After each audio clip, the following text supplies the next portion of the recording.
Another really common reaction to trauma is there's no use, why even try? This was really common coming out of post-Holocaust communities where entire communities were executed. People were overwhelmed with grief that an entire race was targeted at that level.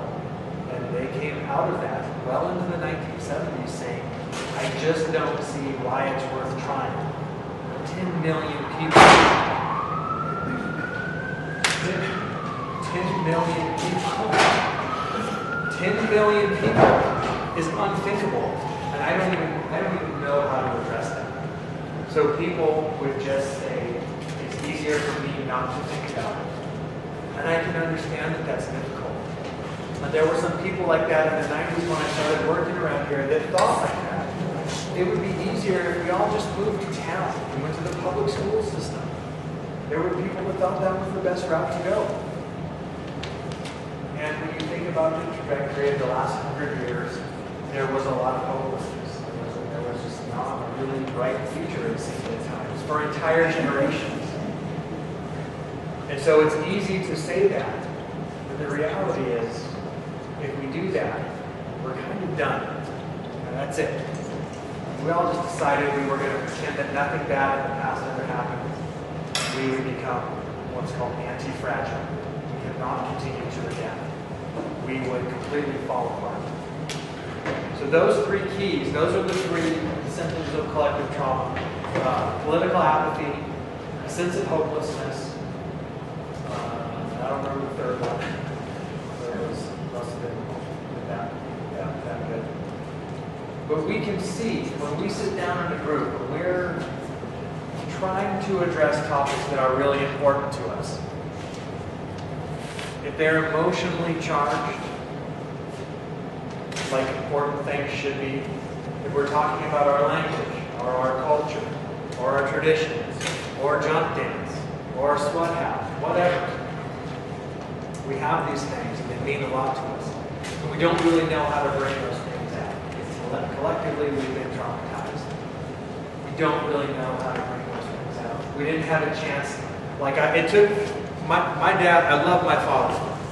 I love both of my parents. That doesn't always mean that I did. I grew up for a long time struggling with issues of why are things the way they are? Why do I communicate with my father and have the issues that I do? And one day my mother grabbed hold of my arm and said, why don't you go ask your father about him talking to his father? And I was blown away. I just don't think I had ever thought about the fact that my father's experience with his own father was very few and far between, very short-lived. And I started to see that trauma manifested itself over and over again in my life because me learning how to be a teenager, a young man, someday a father, someday a grandfather, is complicated by the fact that even though I knew my father, he didn't really have the kind of relationship with his father, or his grandfather, or his great-grandfather, that would have given me those heuristics I could have just pulled from. They just weren't there. So it becomes really easy to see why I was a fairly self-destructive young man. I still listen to fairly self-destructive. But now I think I'm smarter than being self-destructive. But the reality is, those kinds of feelings for me was just things that happened because for 100 years our families were fundamentally taken apart. I mean, there's not another way to say it. The Indian child welfare system, both in Canada and the United States, had one purpose. It was to dispossess people of their children. That's all it was. In doing so, it made it really awkward for me as a 14-year-old, whatever, punk rocker, troublemaker, skate punk from Bellingham, Washington, to go to my dad and say, hey, Pops, you know what? I'm having trouble with something in school, and I don't know how to deal with it. It wasn't even something that I could ever think that I would ever do. It wasn't until I was about 19 and I took a bunch of classes on art therapy and some other things where I realized there's something there that would probably go away, some anxiety, if I came up with a different way to talk with my father, to be a part of that, to talk with other fathers. Maybe my father's not around. And I saw that there was a thing that happens from this collective trauma where we could give up and we could say that it's ridiculous. And I don't want to be a part of it. And I don't want anything to do with that building.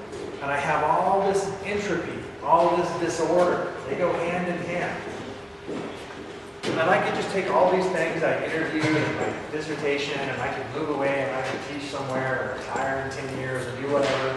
But there's just got to be some way to address that cultural entropy.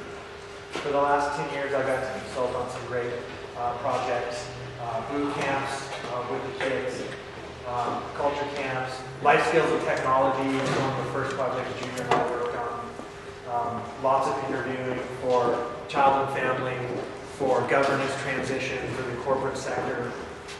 And I just saw along the way that one-on-one, you can make some amazing breakthroughs. There's a couple people in the room, I don't really want to draw particular attention to them, but and if you will know who I'm talking about, and if you feel like introducing yourself, you can. I had done interviews for a couple of projects, and there was one individual that I never interviewed, but I've interviewed in a group session, and that person was really, really quiet. Always seemed like she probably had some great things to say, but just never really did. So one-on-one, I got to have probably qualitatively the best interview I've ever done. And it was just a matter of being able to do that one-on-one and maybe find some good feelings or some confidence. And then maybe later on that happens in a group session.